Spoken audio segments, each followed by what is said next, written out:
Research into the links between diet and the brain have been growing in the past few years. One specific aspect being looked at is the link between gluten-free food and autism. We have a look at the ins and outs of the theory and some of the challenges in gaining more support.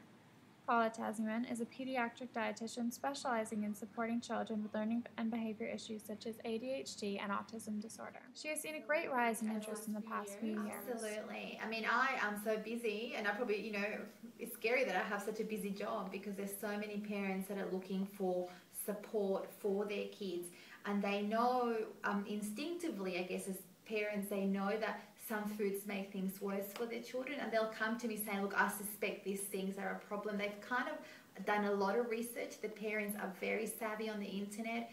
One of the most popular or most well-known diets is the gluten-free, casein-free diet, which is shown to be successful with many children with autism.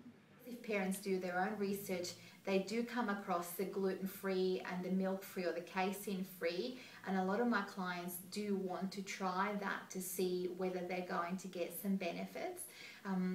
The science isn't strong, the evidence isn't strong, but anecdotally parents will tell you that the benefits are very, very significant for their child. And the benefits that we see is often they gain better behavior, they calmer children, they sleep better, they might be supporting the bowel department, they're certainly supporting the digestion, and the parents do feel that they might gain benefits in their language development as well as gaining benefits in their social skills, which are the two areas where you get the autism diagnosis. However, not everyone finds success with a gluten-free diet, and many have to try variations to see what will work for their child.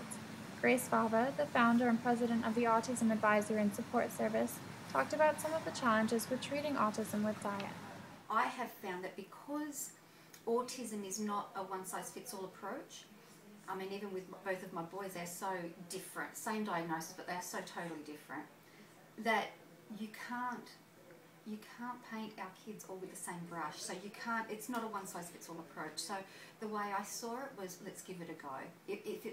And I love the fact that if it won't help, it won't harm. With my oldest son, we tried to go gluten-free. And with my oldest son, he didn't like it, but he stuck to it, and there was no change in his behaviours. With my youngest son, he was in preschool at the time and very addicted to bread. And he would sob for bread, for proper bread, and in the end he went into the bins and he was eating the scraps of the other children from the bin. And when I saw that, I thought, you know what, no, you are not eating out of a bin. So yeah, I said to them, don't worry about a diet, just give him whatever he wants. So did it work with my kids? No, and maybe, I don't know. For other families that we've come in contact with, definitely it's made a big change of behaviours. Some kids have lost a lot of traits of autism because you don't get cured, it's not a cold. But they've lost a lot of their traits, which is really exciting.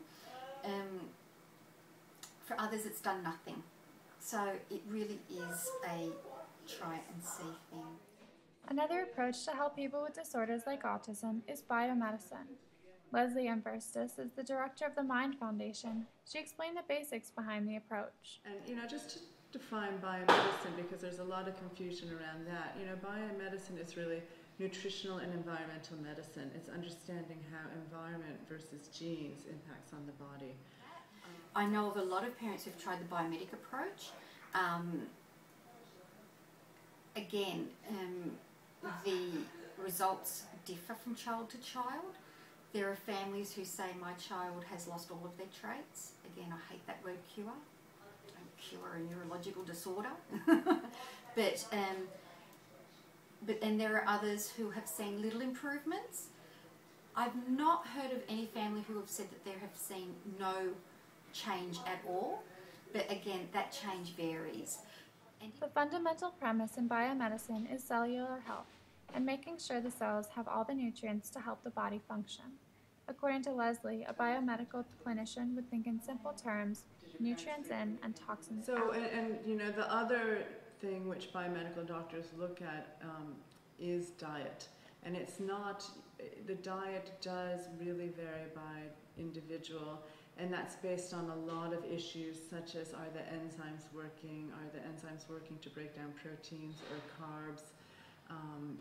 How is their gut flora? Do they have infections like candida and strep, which can be exacerbated with refined carbohydrates? The Mind Foundation works with professionals from around the world to focus on nutrient therapy and make a head start on changing the minds of people who turn away at the idea of using diet to help the brain. Our goal is to convert about 20% of general practitioners to understand this biomedical model. I think the biggest opportunity for effective treatment and disease prevention all around, not just in autism but in a range of disease, is to have a look at medical school curriculum and start to introduce more environmental medicine and nutrition. The Mind Foundation focuses a lot on the idea of food as medicine, and they offer cooking classes at many of their conferences, as well as recommending certain types of food for children. Big push is to help parents understand that probiotics in terms of food is really essential to help heal the digestive tract. There are many approaches gaining momentum as the number of children with autism continues to rise. There has been a 1,500% increase in the number of children with autism over the past 2 decades. But with organizations like the Mind Foundation advocating around the world, trying to change medical curriculums, and dietitians like Ms. Taziman working specifically with special needs children, there may continue to be more support behind this theory. This is Ali Meyer for University of Technology, Sydney.